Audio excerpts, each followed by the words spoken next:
Opa, amiguinho, tudo bem? Calma aí, não se assusta, sentem um pouquinho, meu nome é Luca e hoje a gente vai falar de um jogo que nunca existiu. Bem, andando pela internet, eu achei algo chamado Vale Verde, que em português é exatamente o que você tá pensando, Vale Verde. Tem pouquíssima ou quase nada informação sobre esse jogo na internet e eu não achei ele pra jogar em lugar nenhum. Vale Verde deveria ser um jogo de PS1, mas muitas coisas dentro dele podem acontecer e vai ser extremamente bizarro, então pega sua coquinha, relaxa e vamos ver qual é dessa fita.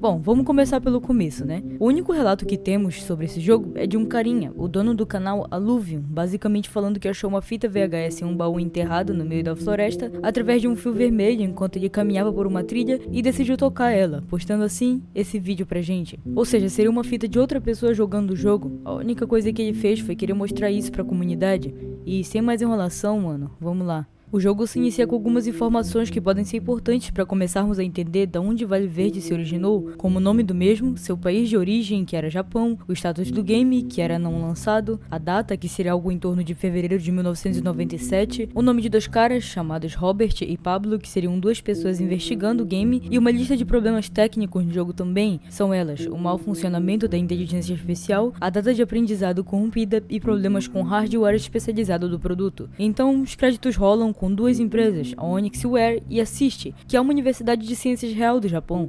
Acontece que sobre a Onyxware eu não consegui achar nada além de uma marca de talher. Eu não sei vocês, eu acho que não tem muito a ver com esse jogo não. Deixando isso de lado, é possível escolhermos entre 4 idiomas. Logo ao escolhermos, a introdução do jogo de verdade roda.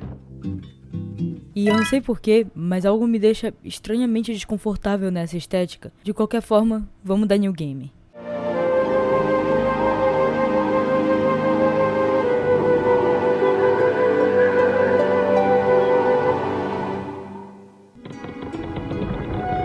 Ei, quem é você?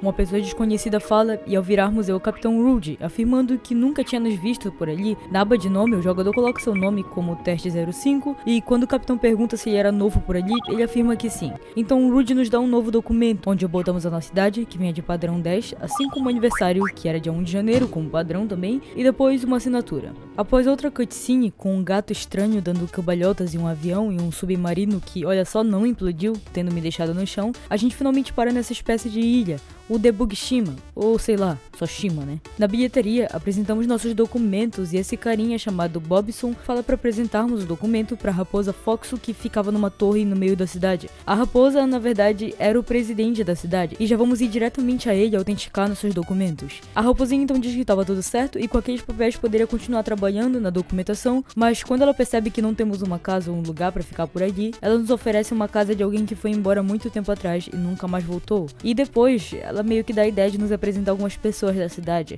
Eu prefiro que vocês vejam essa parte.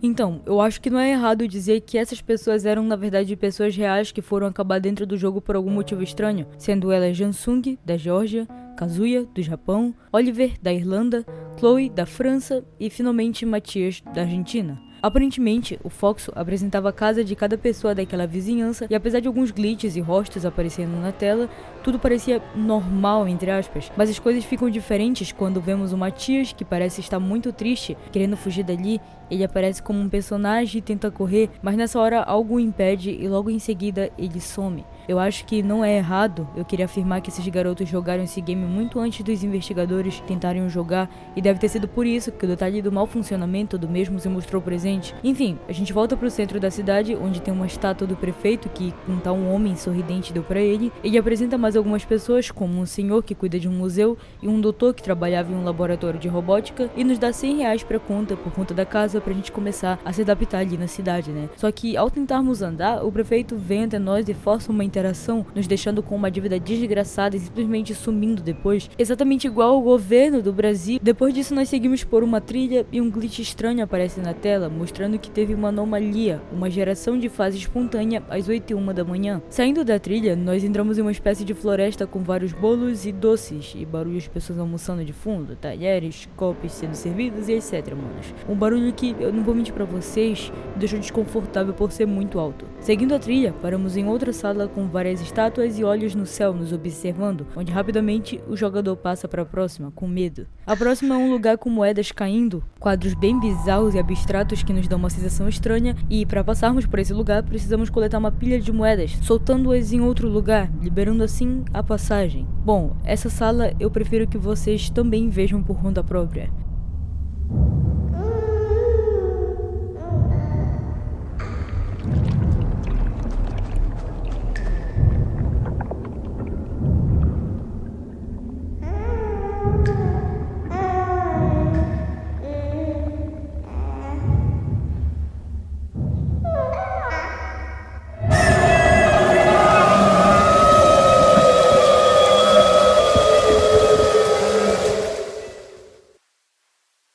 Aqui tem um barulho muito estranho de uma criança chorando de fundo e parece ter alguém se aproximando, com gotas de sangue marcando o chão nevoado, até ter esse jumpscare sinistro de uma mão nos seguindo com uma tesoura, sendo claramente uma referência a uma palavra que eu não vou falar aqui, mas eu sei que vocês sabem qual é. A próxima sala tem uma variedade de materiais eletrônicos, com uma música tocando de fundo sobre a economia, sendo claramente uma crítica a esse sistema, já que à medida que tentamos andar, ficamos mais lento com a vista escurecendo, bem parecido com o que acontece com a gente hoje, né? Mas vocês repararam que teve algo estranho aqui, não repararam?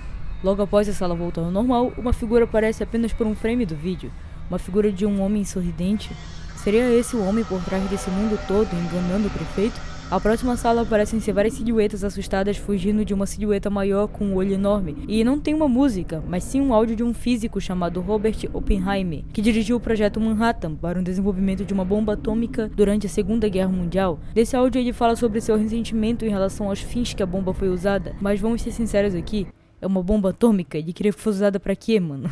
Pra regar planta? E bom, eu não posso botar esse áudio aqui, porque ele tem copyright, pelo menos até onde eu sei, mas é isso aí. A próxima sala que vamos ver tem um chão meio de carne, com vários espelhos e um som absurdo que parece ser de alguém nos seguindo, mas logo a tela muda e é uma passagem angelical, com longas estátuas de anjos e um longo portão preto, nos levando pra uma catedral. Mas antes que pudéssemos andar pra ver o que tinha ali, um glitch aparece na tela mostrando a gravação do outro dia, dessa vez às 11h15 da manhã, de outra anomalia. O paciente 2 não consegue se mover.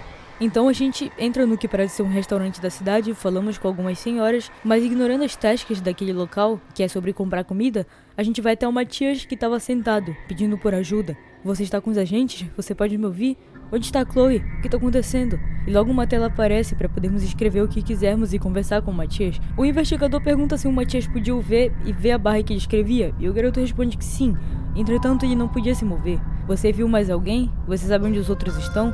Mas o garoto não conseguia responder a sua pergunta, ele estava em choque. Ele só queria falar com a sua mãe e logo depois pediu para falar com um tal de Sr. Kunimochi. Mas o investigador diz que ele não trabalha mais com eles. Então o garoto fala que não quer jogar mais, que quer sair. E nessa hora, a gravação trava. Eu diria que a Chloe seria a paciente 1, deixando o Matias como paciente 2, já que ele não pode se mover, visto que, deixando aquele episódio de lado, até agora, ela é a única citada e conhecida por Matias e pelos investigadores. Bom, depois desse diálogo, tudo nos leva a crer que o Sr. Kunimochi trabalhava junto com os dois investigadores, o Pablo e o Robert, mas que por algum motivo ele acabou saindo dali, e ele poderia sim ser um investigador tentando ajudar as crianças, mas da forma que o Matias falou, me leva a crer que ele é o responsável por tudo isso, porque o Matias parecia desesperado para falar especificamente com ele, por deixar as crianças presas dentro do jogo. Após a gravação travar, somos levados a outra anomalia, sendo um aparecimento aleatório de informação, e nele entramos dentro de uma igreja, com uma cutscene toda pronta para ela, e um padre no meio dela, rezando o que parecia ser um dos seus versículos misturados com uma música religiosa. Ao interagirmos com o padre, ele fala o seguinte, manos: eu não deveria ter ensinado ao meu relógio os segredos de Joseph de Cupertino. Agora, o tempo voa. Bem, Joseph de Cupertino foi um frade e místico que dizem que tinha muitos milagres, como visões, aparições sobrenaturais, inclusive levitação. Talvez sendo por isso que o padre tinha feito aquela piada sobre o tempo voar e tal. fazendo referência. Outra anomalia aparece sobre um projeto sendo gerado e mudando, e nessa anomalia, toda vez que o prefeito tá olhando pra estátua dele, ela permanece normal, e ele a admira, mas após ele virar de costas, ela vira meio que um porco, uma ovelha, sendo uma forma de talvez zoar com a cara do mesmo. Mas ele não sabe disso, né, então tá tudo jóia. A próxima fase é um minigame de avião, onde um objeto é gerado e a única coisa que podemos ver sendo gerada ali é uma estátua da liberdade estranha, nada demais. Logo outra anomalia aparece, sendo uma geração de levels espontâneos, e nele podemos ver todos os personagens da cidade se entrelaçando e entrando todos dentro de um beco apertado em algum lugar do mapa. Quando o personagem tenta entrar no mesmo lugar, no entanto, ele para em outra sala que parecia mais um tabuleiro de xadrez, com peças enormes e no fim dela, um portal em forma de triângulo, com 3 palavras ao redor de suas arestas: Igualité, Fraternité e Liberté. Ou seja, igualdade, fraternidade e liberdade. Uma frase muito famosa porque se originou durante a Revolução Francesa, e a única pessoa francesa aqui dentro era, adivinhem, a Chloe. Bom, eu acho que vamos poder ver algo sobre ela passando por esse portal aqui. Dentro desse portal, uma neblina e uma música estranha é bastante presente e é totalmente diferente dos outros mapas, nos deixando extremamente desconfortáveis. Então o portal se apaga atrás de nós e depois, quando viramos, não estamos mais sozinhos. Tinha uma alcateia de lobos estáticos ao redor de um cordeiro, morto no chão, e ao nos aproximarmos dele, isso daqui acontece.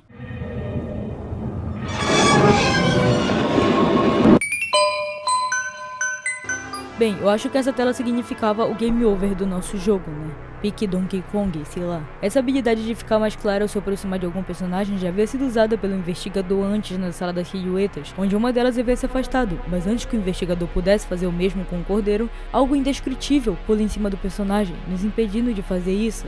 Bem, a gente ia descobrir algo muito foda, mas a gente não conseguiu, né? Isso é triste. Só que aquele cordeiro não só representava fragilidade, mas eu diria que representava também que a Chloe já estaria morta, já que ela seria esse cordeiro, já que até agora o único de outras crianças que conseguiu falar com a gente era o Matias, e eu acho que ele também iria de base depois disso. Logo uma mensagem aparece em várias línguas: ligue o console em 22 de março de 1997. O investigador realmente faz isso depois, mas antes que ele pudesse andar e explorar aquela área nova que ele foi jogado, alguém pergunta se ele estava com fome e manda ele olhar para a esquerda. Lá na esquerda tinha uma árvore, e à medida que andamos, algumas frases aparecem, falando que aquilo era necessidade humana, que ele podia satisfazer seu apetite logo. Mas quando ele faz isso, quando ele obedece a frase, outras frases aparecem de um homem chamado O Acusador, um personagem novo, apenas falando o quanto o jogador é burro e tentando desmoralizar ele. Olha o que você fez, imbecil. Você sabe que vai morrer, certo? O que você está fazendo aqui, perdendo tempo? Entre outras frases, antes da tela mudar novamente e um frame de um rosto estranho aparecer. Será que esse carinha é o tal do Acusador, guys?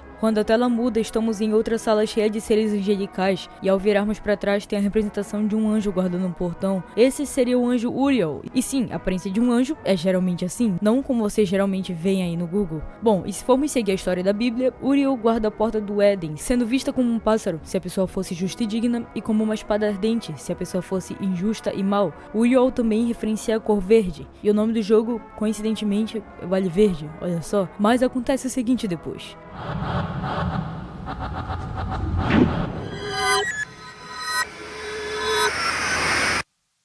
Eu acho que no fim o investigador não era tão puro quanto achávamos, e após tentarmos passar desse lugar, paramos no inferno, que é o mesmo mapa da cidade de antes, porém com uma textura horrível de carne e sangue. O Ito, que é esse personagem cinza, ao interagir fala mais algumas coisas sobre seu museu, como se fosse um NPC normal, mas depois ele fala uma frase bizarra, fora do jogo. O sorridente me pediu para coletar 10 rostas para esse carnaval.